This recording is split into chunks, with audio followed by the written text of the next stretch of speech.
ജ്ഞാനത്തെ മനുഷ്യർ വസ്തുവെന്ന് കരുതി അതിൻ്റെ മൂല്യത്തെ തിരിച്ചറിയാതെ പോകുമ്പോൾ ജ്ഞാനപ്രാപ്തിയുടെ യഥാർത്ഥ ഉദ്ദേശം തന്നെ നമുക്ക് നഷ്ടമാവുകയാണ് ചെയ്യുന്നത്. അതിനാൽ നിങ്ങൾ നിങ്ങളുടെ ജ്ഞാനപ്രാപ്തിയിലേക്കുള്ള വഴി ഏതെന്ന് കണ്ടെത്തുവാൻ ശ്രമിക്കുക.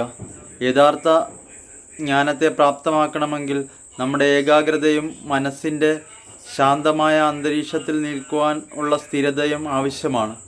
ആ ജ്ഞാനത്തിന് മാത്രമേ നമ്മുടെ സ്ഥിരതയാർന്ന ബുദ്ധിയിൽ ഉണർവായി മാറുവാൻ സാധിക്കുകയുള്ളൂ. ആ ജ്ഞാനം ഒരിക്കലും നഷ്ടമാവുകയുമില്ല.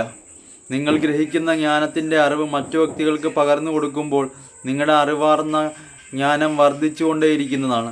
ആ ജ്ഞാനത്തിൻ്റെ യഥാർത്ഥ ലക്ഷ്യം മാർഗദർശനം മാത്രമാണ്.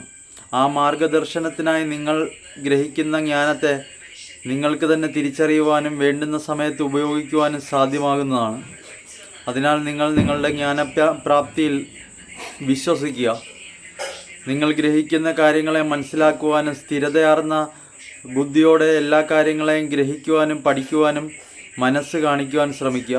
അപ്പോൾ നിങ്ങൾക്ക് ഏതൊരു ചോദ്യത്തിന് ഉത്തരം കണ്ടെത്തുവാനും അതിന്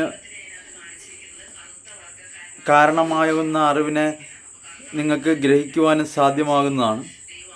അപ്പോൾ കൂട്ടുകാരെ, നിങ്ങൾ പഠിക്കുന്ന കൊച്ചുകുട്ടികളൊക്കെ ആണെങ്കിൽ വിദ്യാഭ്യാസം നമ്മുടെ ജീവിതത്തിൽ ഏറ്റവും മൂല്യമുള്ള വിലയേറിയൊരു സംഭവമാണ്.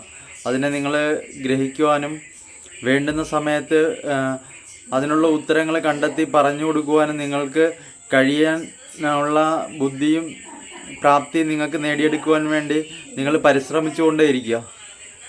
എൻ്റെ വീഡിയോ നിങ്ങൾക്ക് ഇഷ്ടമായെങ്കിലും ഇല്ലെങ്കിലും നിങ്ങൾ ലൈക്ക് ചെയ്യണം, സബ്സ്ക്രൈബ് ചെയ്യണം, കമൻറ്റ് ചെയ്യണം, ഷെയർ ചെയ്യണം. അപ്പോൾ ലൈക്ക് ചെയ്യാൻ മറക്കല്ലേ. ടാറ്റ.